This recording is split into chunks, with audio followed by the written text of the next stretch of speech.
fii naan diwa ma ko wax. waaw li may xam bari na ku ne ngi bëgg a xam fu ma ko xamee ba ci président te du ko xam. waaw man du may faral di génne ay secret. waaye.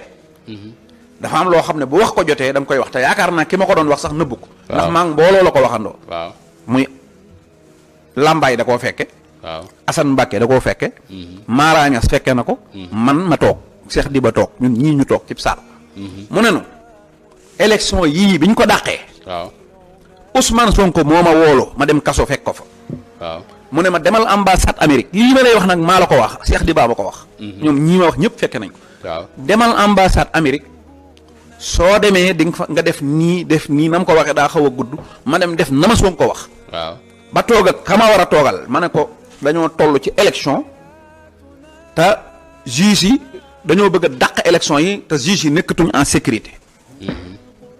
ambassade Amérique jël ay appareil satellite dem ci juges yi takkal jox leen appareil satellite yoo xam ne seen kaaraange ambassade Amérique a ko yoroon. diiran élection yi ba ni ñuy joxee ba ni Diomaye di waate. lii Ousmane Sonko moo ko réglé.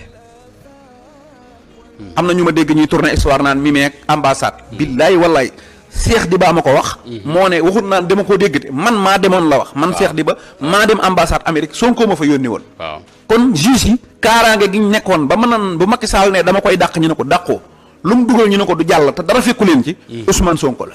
ok bu doon Sonko loolu dong la defal Diomaye bu Diomaye amee ngor gu muy jaay na ko jaay Sonko. yàq du jëli gan. bi Diomaye di génn kaso bu Sonko génnoon. waaw man de du ma ko topp du ma topp Diomaye. Diomaye moom li wóor mooy taxi lay jël yorob saagam ànd ak Mansour rakkam képp jëm këram. man de du ma topp Diomaye maa ngi Mara Niass ñoom. di daw ak ñoom Mampaate duñ topp Diomaye de mooy candidat waaye Sonko lañu topp ndax moom lan namoon. waaw yàgg na ci kaso bi waaye Diomaye namm naa la mosuma koo dégg Sonko namm nan la.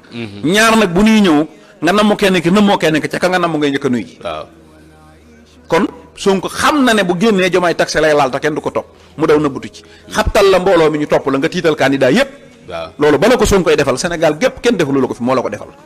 ñu génn ci loolu Diomaye bi mu ñëwee ba egg si place de l'Obélisque taxaw. ab oto bu ngand lañ ko fa indil bu sonorisation.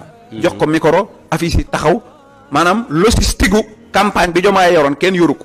waaw te moom jënd ko waxaale wu ko xamut fu mu jóge loolu bu doon Sonko logistique dong la ci bokke. war nga koo jox ngor gu mat sëkk. ba nga ca jógee. waaw nga ñëw xëy suba ne da ngay campagne.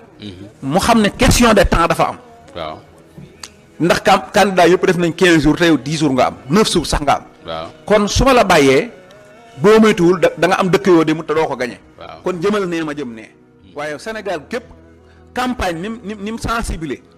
nga yónni nit mu la koy defal Diomaye demul Ndar te gañe na ko. demul Louga.